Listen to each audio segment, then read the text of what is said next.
Hello, everybody. Kalzune here with the Minarchist podcast. It is, me, Kalzune, of course. And I'm back here with another podcast. It was kind of a shame I couldn't do it last week, but, I was legitimately dying from midterms and, just feeling awful. I'm kind of even surprised I have even the energy to make one this week. Didn't even finish whatever I was going to do to create the thing I wanted to create, so that's a bummer. So instead, I'm kind of just left to, I guess talk about a different aspect. What to do? So I've talked about law and stuff, and I've talked about a general overview of what I see in a system, but I guess it kind of leaves me with a choice, doesn't it? I'm either left to talk about social issues, or I'm left to talk about economics.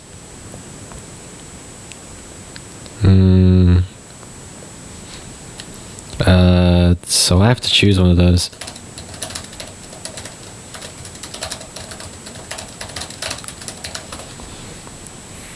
So, economics or social issues. That's a horrible choice. I really don't want to make that choice, because I'm not the biggest fan about talking about social issues, because part of the problem is that it kind of doesn't matter. Because the thing with libertarianism is you kind of just have to be more socially flexible, in the sense that individuals can do what they want as long as they don't violate the rights of someone else. So it's almost completely pointless to talk about social issues, and then economics is kind of just whatever. But I guess I should maybe talk about economics, because people can easily get the wrong idea about economics, so it's probably best to talk about it to some extent. So, yeah. Let's see here. Where does one start with economics? I'm not very well versed in economics, which is why I don't want to touch it.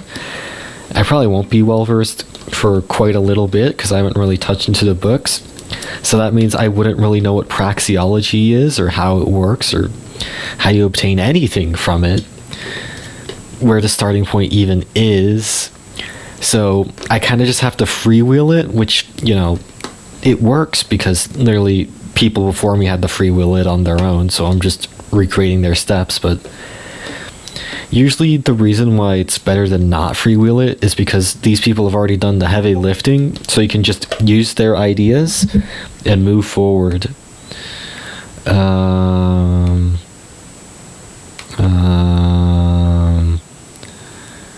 Okay, great. Oh my fucking god.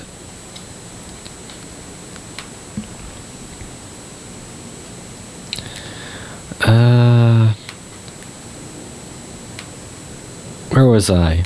Right. Yeah, praxia. Fuck. Had to do with the whole standing on giants kind of thing. It helps us talk about more important things when we move up, when we don't have to work on the baseline constantly because someone else made it for us, so we can instead focus on greater things. I can't do that because I don't 112% understand economics. I'm not a monolith of knowledge. It's a shame, I know. How dare the host not know every single thing at every given time? How dare they go through their first 2 decades of their life without knowing everything in the planet? Such worthless, vile scum I am.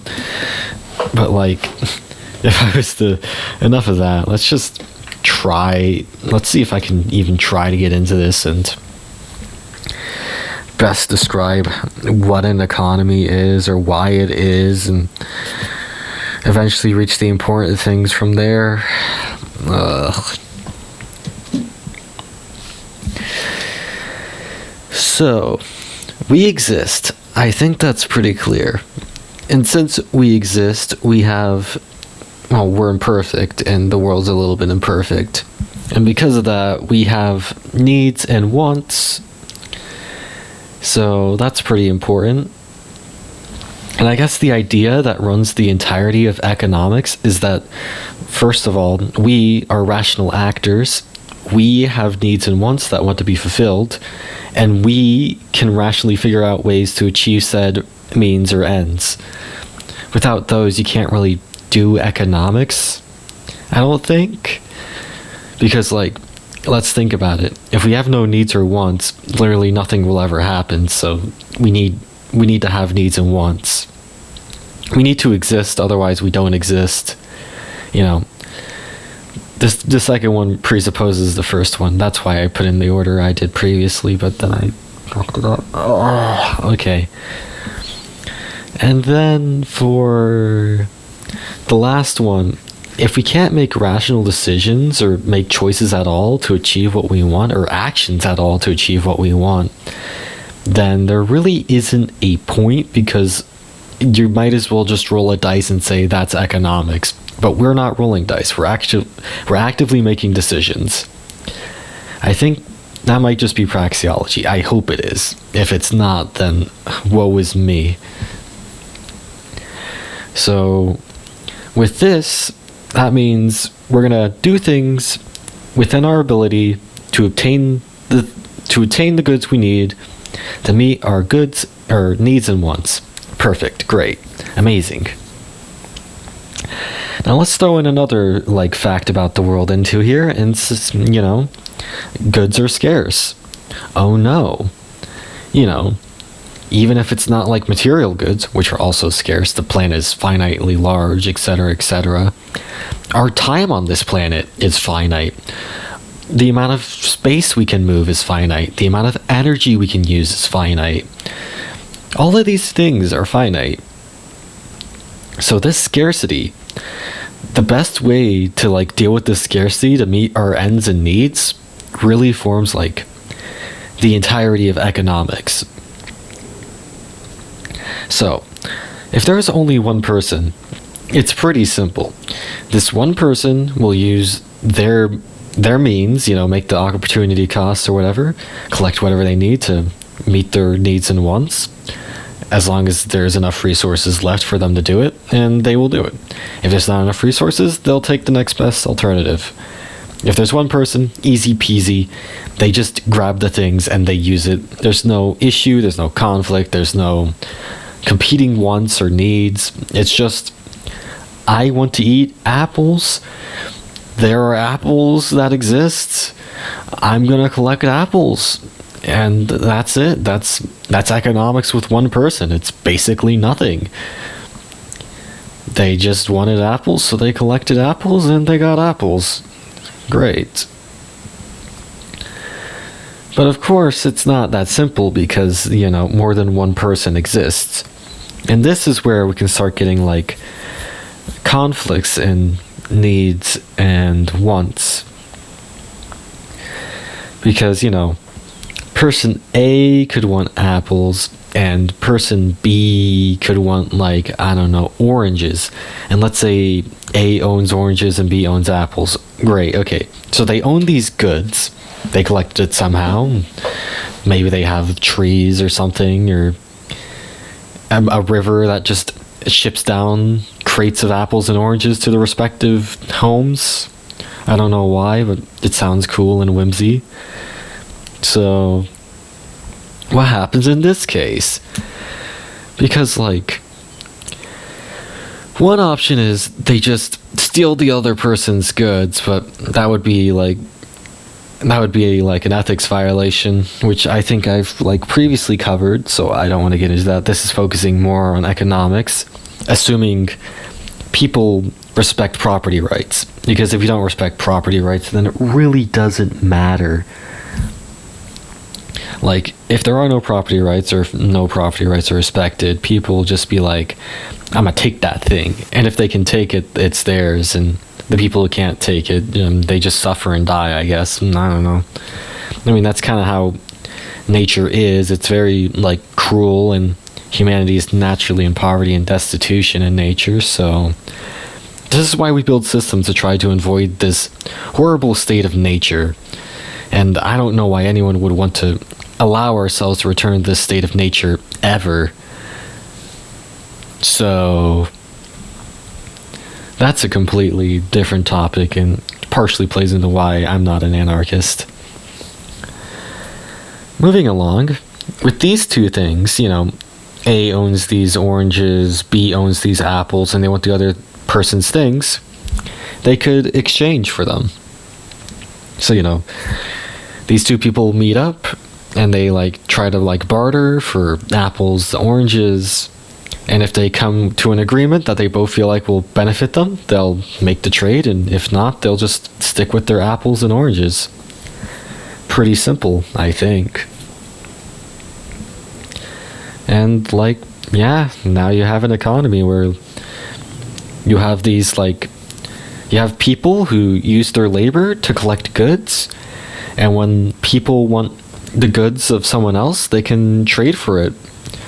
But the problem with bartering, which we eventually found out, is that you need to have the exact goods at the exact right time in order to make the trade. Because it doesn't work.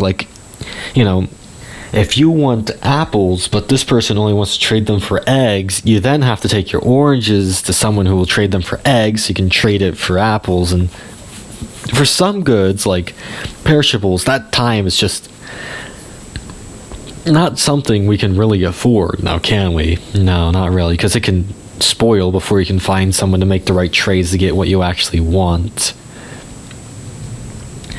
And as such, without even any type of external force at all, this is probably done by the invisible hand, is we've created currency, or basically something that has a value of exchange that everyone just agrees to.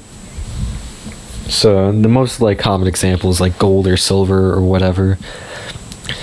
So instead of having to trade these oranges for apples directly, or trading the oranges for eggs to trade the eggs for apples, or any of that nonsense, you can instead have this single commodity that is desired by everyone and is considered valuable by everyone, where you trade your apples to someone who wants them to get gold, and then you can trade that gold for someone who's selling oranges, and you get your oranges, and it's a lot more convenient that way. We now have currency. Yippee.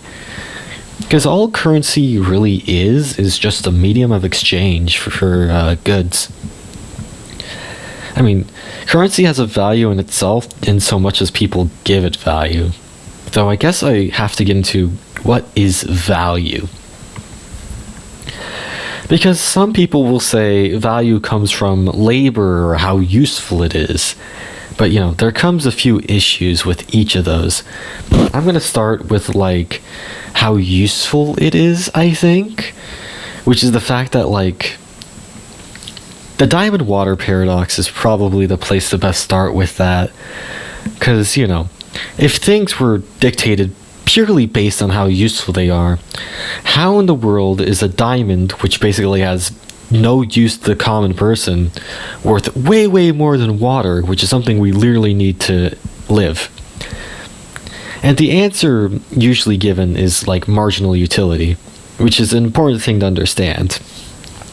And the idea of marginal utility is that the more of an item you have, the less valuable the next item of that exact same type you acquire is. So for example, let's say you have 1 liter of water. Great. You'll use it to drink it, or a gallon, or whatever unit of water you want to use. You drink the water. Amazing. You've met your need for water. If you were to get a second exactly similar unit of water, it's worth less because you don't need to drink it. So maybe you use it for cooking. And then you get a third one, it's worth even less. Maybe you use it to, water your garden. And then you get a fourth one, and it's worth even less, and it doesn't really have much value to you at that point because you really have no use for it, and then physics, etc., etc. So, even though water is completely necessary for us to live, the fact that it's like extremely common makes its value kind of low. Compared to like a diamond, for example, they're very rare, and since people want them, they value them. But what makes them valuable? This is where I have to actually contend with what value is. Because some people still use the labor theory of value, which has completely lost favor and was debunked like over a century ago, but we ignore that. Their idea is that like the value of something comes from the socially necessary labor it takes to make said item. But of course, this comes with a lot of issues that we have to really consider. And first of all, you have to classify what is socially necessary labor. For example, like, how do you determine what is socially necessary? Is it only labor that creates things, like the farm? Well, I would assume a lot of these people would say like, yeah, farm labor has value because it makes food or bread or wheat, and the baker's value is socially necessary because it makes bread. But then it gets a little more complicated when it comes to people who create nothing but are still needed to actually have your economy function. Like, what about people who transport goods? They don't create any value, but their labor is technically socially necessary, or else you will literally starve. Because if you don't get food, no matter how much of it you make, you starve. And people will say, yes, that would count. But then there's a few more issues with like determining it, because you also have to determine how much labor is worth. So how much is the labor of a farmer worth to a baker, worth to a truck driver, etc., etc.? And also, how do we determine like how much of it is like socially necessary? Because the problem with like doing it in this way is that with your labor, if it's, there's a lot of, I'm trying to think of how to best put it, because it really doesn't really make that much sense, but I have to try to explain it.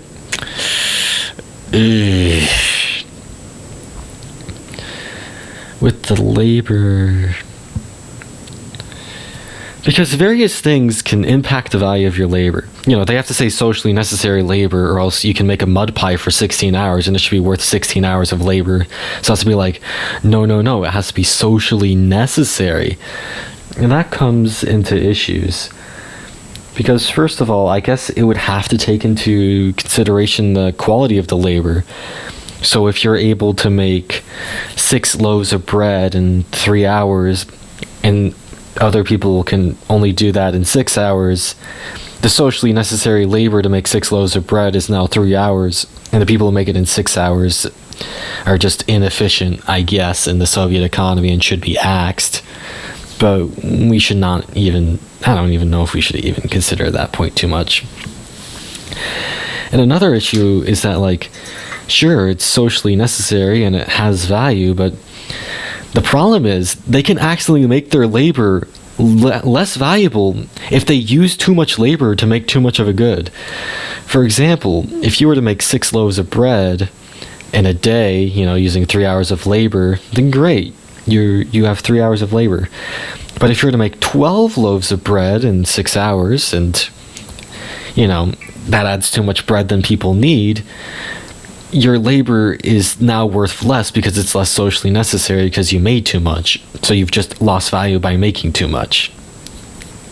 And this can be a serious issue, because once people realize that, oh wait, the less goods that are on the market, the more my labor will be valued, you might start seeing your economy regress really rapidly to where people are trying to make the least amount of goods in the longest amount of time possible as to get the most amount of socially necessary labor value possible.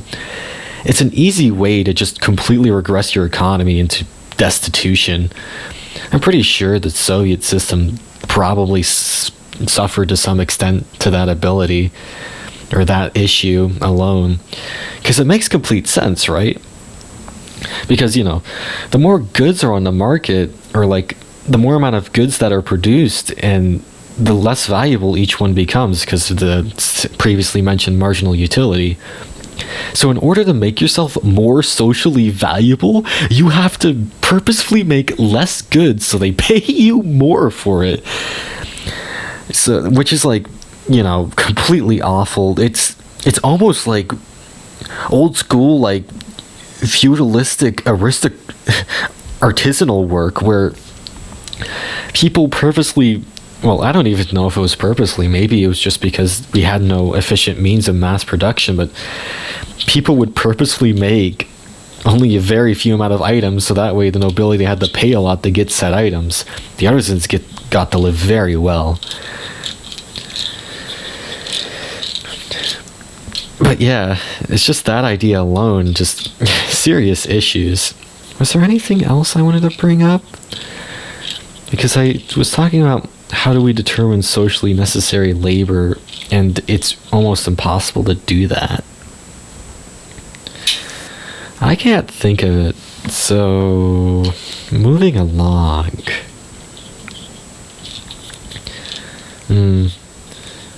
There might be something I'm missing, but it's probably not a big enough deal for me to actually consider it, because this is more about debunking the labor theory of value and not something else. And I guess the question is, what dictates value? And the answer that we've come across that seems to be true is that value is subjective to the individual. So that means, like, if a lot of people value apples, apples are now valuable. Like, there is no objective value to an apple. You can't have value without having a rational actor with needs perceive such an apple. Nature without any rational actor has no built-in value function. We create value functions subjectively. And sure, there's no universal, like, value system, but we don't need a universal value system because we physically cannot make a choice between everything in the universe at any given time, all the time. Which is why rejecting economics outright is kind of like stupid. Like, I'm going to be honest, post-economics is, or post-economic theory is not very bright. Because the thing with, like, these theorems and stuff is that the point of them is not because you can just shove them into the entire universe and get a value of everything all at once. It's the fact that you can use this theorem, shove it on a finite, like, case scenario, actually get it right, and then you can apply this to an infinite amount of finite case scenarios, and it's correct every single time.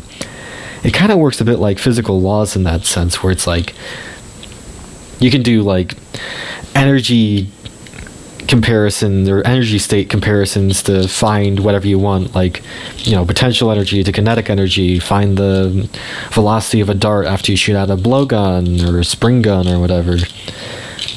Because, like, if you were to look at the entire universe as a whole, you can't do these calculations because your beginning state and end state would just be the same pretty much. I guess you could, but I don't think you would have the computational powers to genuinely do that, and it would be a complete fucking waste of time.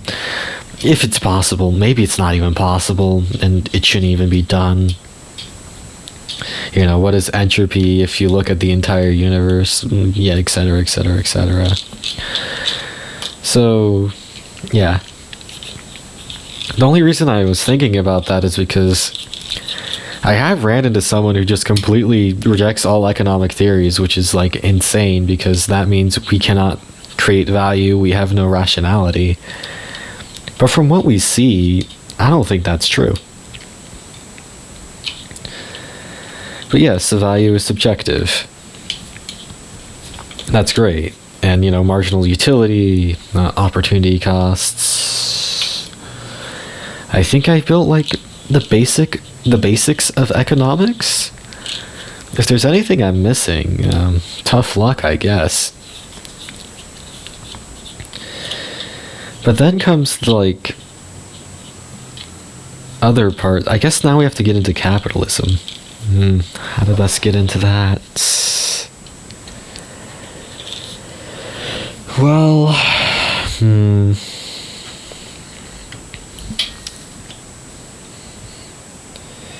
you see, economics.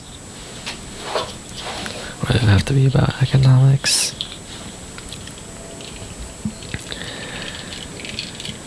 Let's consider the case of how people make profit. Yes, that's right. The only way someone can make profit within a capitalist system is that they somehow generate value. So what that means is they grab some kind of scarce good or capitals, and then they do some process on it with labor or other forms of capital in order to turn it into a good that has more value than everything else that went into said good. And then, people buy it, and then, the excess wealth goes to the capitalist. It's a pretty good system because what it allows, basically, is for these people to get more valuable goods, and for the person who makes them to get rewarded for their efforts. But some might say, well, what if they're the only ones there? Then they could just set the price as high as they want. And the answer is it's just a resounding no. They physically cannot. First of all, opportunity cost still exists. So, like, if you were the Apple monopoly or the Apple monarch, and you were to set your apples at $50,000 an apple, I think people are going to start eyeing the oranges a little bit more, and you'll get no apple sales. So you have to outcompete alternative items, or like substitutional goods. That's what they're called. But secondly, there's nothing to stop like new competition from showing up and selling things at the correct market price to undermine you and make a profit. Because if you're the Apple monarch or whatever, and you're selling apples for $50,000 an apple, but then someone sees that, they can be like, oh, well, I guess I should grow apples because I can make money off of it. So they start their like apple farm, and then Jim Bob sells apples for like, I don't know, like $7, and they've completely undermined the Apple monarch. Oops. But in the case that there is a monopoly that somehow forms in the free market, I guess the question is that even a bad thing? Because that means literally no one can physically make a good cheaper or more efficiently than this only firm. Otherwise, they would be able to spring up and, compete with them. Assuming you're actually in a free market and you don't have so much red tape that, like, people start confusing capitalism with government intervention, which is a serious issue. There is no completely laissez-faire market in the world. Because, people complain about the US and it's like, oh, look, this is capitalism failing. Because, capitalism is when corporations lobby the government to put up more regulation and red tape to only benefit themselves. Which is, a bit ridiculous when I put it like that, but that's genuinely what they're arguing for. And then they're like, oh, you see, the solution to this is to give the government more power and to make more regulations. And this is how you end up with someone like Bernie Sanders getting so much money from lobby groups about healthcare, because the healthcare market genuinely wants more regulations. They want to keep foreign medicine as a federal offense to bring into the US. They want to keep their patents so they can be the only ones making medications. They want to keep up the red tape and the regulations and all of the bullshit FDA testing so only they can sell medicine. They want to keep their oligopoly. And the people who allow them to continue this, regardless of what their actual motive is behind it, they're genuinely the ones creating the issues they complain about. Because, I understand it. It's a good intention. They're like, we want to make sure the consumers are safe and they can get their good medicine and stuff. And I would say, genuinely, yeah, that's like a good thing to do. Perhaps like having a system around to make sure that medicine is safe is a good thing. I'm not against that. But once you start getting into the point where it's like, oh, you see, because of this, we're going to completely ignore what everyone else in the world says about the safety of medication, so we can not sell it here, and we actually just not going to sell it here at all and make it a federal offense, or like maybe we should add this regulation here or there in manufacturing because they deserve their invention and like 40 years of profit with no competition or something else, and it's really bullshit. Healthcare is kind of something that pisses me off a little bit, because the solution is so easy. You could literally fix half of the healthcare issues in the US just by letting foreign medication enter the US. It's so stupid. Like, for real. If you want to make a good living in the US, you could probably smuggle insulin in from Canada. Just don't get caught because it's a federal offense again.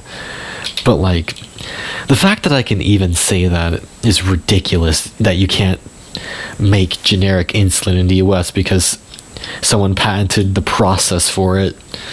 Ugh. Okay, that's gonna upset me a lot. Trying to move along. Where was I after that, like, side tangent about just some of the most scummy things ever? That's also why housing is so expensive. I'm not gonna get into this. I'll literally be here forever if I stay here.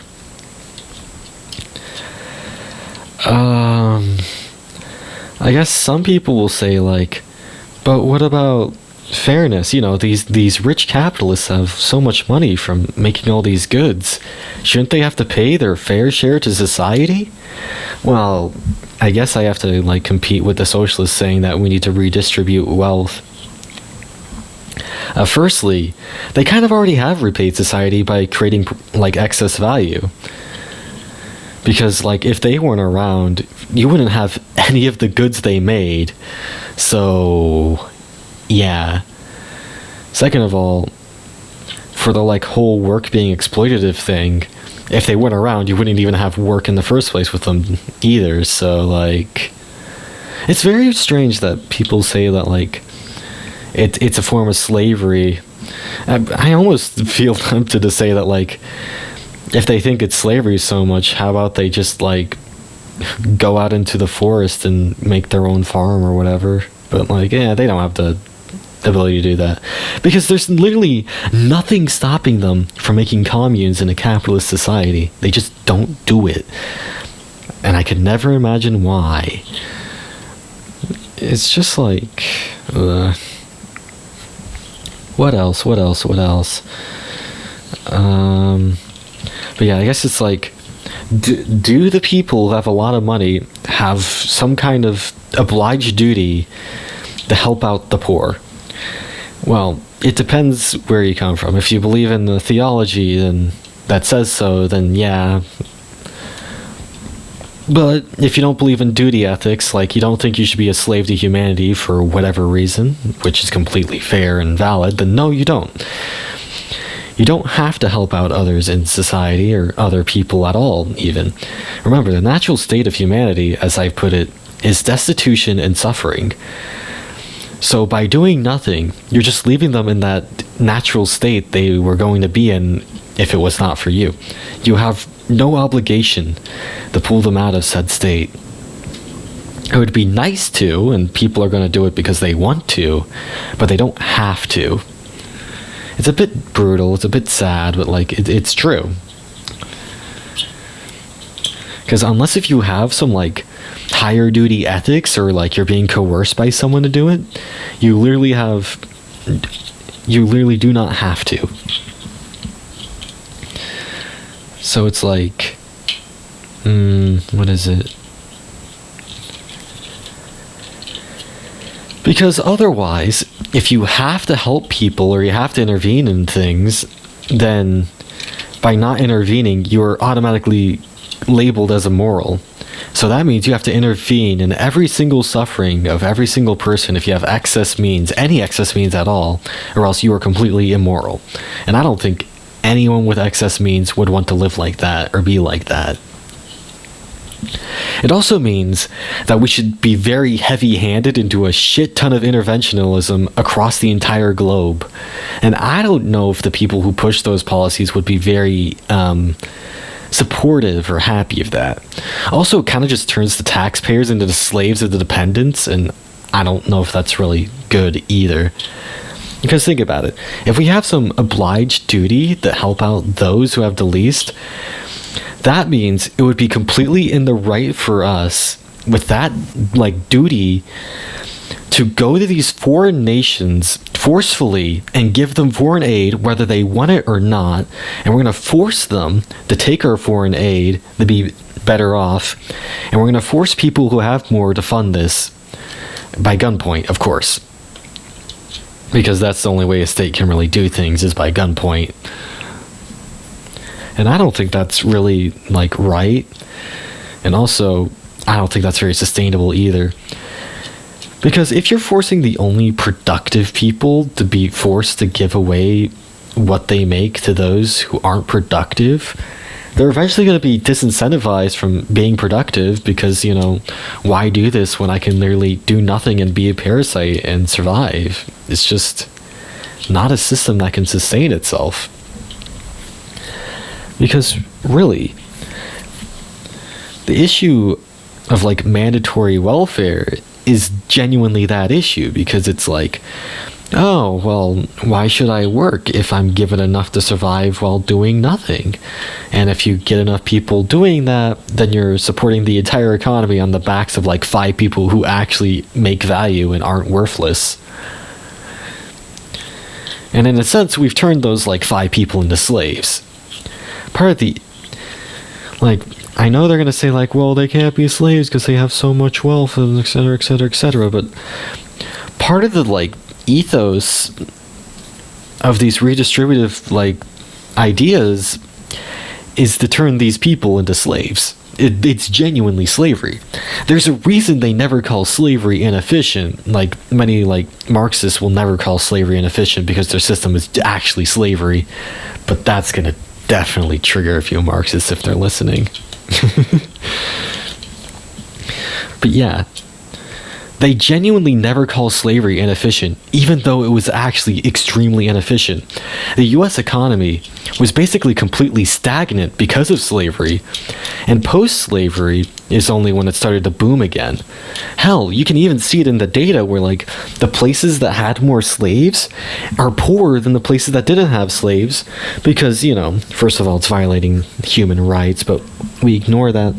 But second of all, it disincentivizes competition and industrialization and innovation, because why do you need to make a tractor when you can just get more slaves? It also completely lowers the wages of actual workers. This reminds me of this super duper fucking crazy argument against slavery back from the 18th century, where it's no, we don't want to remove slavery because of X, Y, or Z reason. We don't like slavery because it takes away jobs from white people. And it's holy fuck, that's an insane reasoning. But it's so 18th century core that it just stuck in my brain. I can't remember where I read it, though. I think it was in the Anti-Federalist Papers. But it's technically correct. And it's ooh. But yeah, you'll never hear them call it inefficient. And they'll say it's capitalism is one slavery, when it actually isn't. That's just not true. And you'll see it in things like the 1619 Project, I think, which is genuinely socialist propaganda. Because slavery didn't build, well, slavery kind of built the Americas, but it built more of the Southern Americas, and the South is I don't like the South very much. I mean, it's a very beautiful place, and it has very fascinating culture and all that, but it's just They would have been so much better off if they didn't do the whole slavery thing. It's a shame, really. And then follows segregation and all that stuff. But yeah, capitalism is not one slavery. You see, if you wanted to create a system that was slavery, this would require people to forcefully work as to meet production quotas. Oh wait, that's just the Soviet command economy. Oh well. But yeah.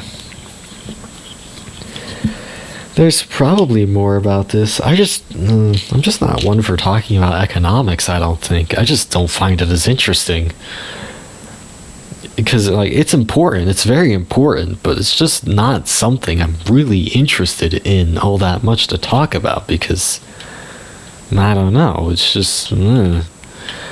There's probably more I could have talked about, but... I guess one last thing I can maybe talk about is price distortions. Because the economy, when it's left to its own, is left to its own within reasons of, having the right protections or to actually have a free economy. Well, some people argue that you don't need any protections because the market will solve those itself, but I don't want to get into that. When the economy does these things, well... Gosh, I'm tired. What was it? Yeah. When the economy is left alone, then there's no price distortions, so you can actually see the price of what things actually are and be like, yes, I can now make economic calculation. This is also another point against, like, socialism is the economic calculation problem is a genuine headache that I don't think any socialist has ever solved. And Mises's predictions from 1920 have been proven correct over and over again. You genuinely cannot do economic calculation if there is no free market. Socialism is anti-economics. But yeah, then this moves into things like, where were we? Price distortions, right? The Austrian business cycle. Well, the problem is that, like, in the modern day, almost every single nation uses fiat money. Fiat is like a Latin word for trust, I think. The entire value of money just comes from people trusting it, not because it has any actual value. If everyone stopped using the money, it would genuinely crash. So... Oh, nothing important. Probably just someone dying. Where was I? Something about price distortions, right? Fiat money, etc., etc. So what happens here is basically what the government does is that they think, hey, we can stimulate the economy by purposefully printing more money because, money totally gets its value from just existing and not because it's connected to relation of other goods or subjective value. So if you print more of this money and give it to people or give out artificially low business loans to businesses, they'll create more value. And it sounds all nice at first, but first of all, this money goes to the biggest corporations and banks first, so it's a form of inadvertent theft from the poor people because, when you add 2% more money into the system, everyone else loses 2% of their value of their current money. It's genuinely evil. This is why a lot of people say invest gold and stuff, because it's a great inflation hedge. Not even getting into that. With all this extra money in circulation, people eventually realize this and bring up their prices, but that lags compared to actually having the money in the system. And same goes for the loans. So people will attempt to do their economic calculations, get the wrong price signals because of this, and then build these things which are actually not profitable in the economy, which then leads to, like, a bubble. And as soon as, like, the inflation catches up with what people have done, these systems or businesses or markets that were, like, destined to fail, and then that causes the boom or the bust. where, where the markets have to naturally correct themselves from price distortions. I mean, there could be natural market failures as well, but usually that comes from like economic miscalculation, and they usually resolve themselves pretty quickly. There's a reason the Great Depression was one of the worst like depressions or recessions in U.S. history, and one was also one of the ones that had the most government intervention in U.S. history. It correlates very nicely, and it's also why every single recession after the Federal Banking Reserve Act was just so bad, like genuinely awful.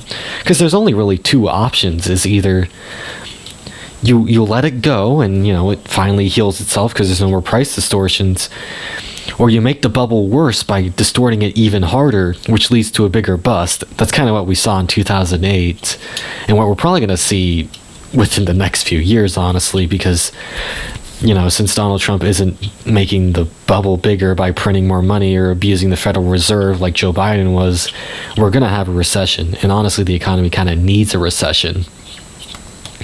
But let's not even get into that whole can of words, because that is contemporary politics, and that is not something I really like to get into. But yeah, you have two choices. Either you finally let it bust, or you keep doing it until you eventually reach a state of hyperinflation, pull a crack up boom and completely destroy your economy, pull a Germany or Zimbabwe or Venezuela, just completely eradicate your economy by just printing so much fucking money to solve the price distortions. It never works. That's something we genuinely need to realize.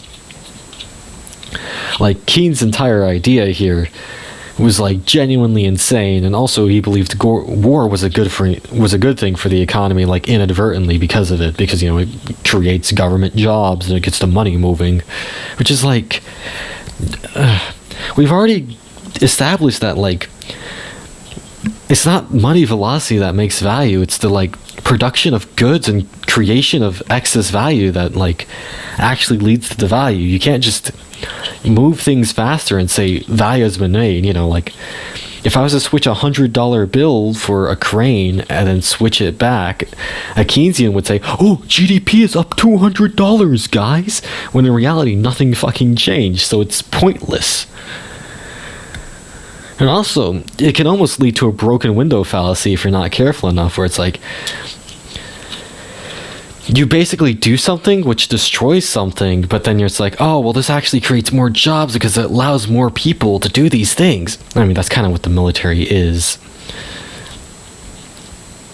The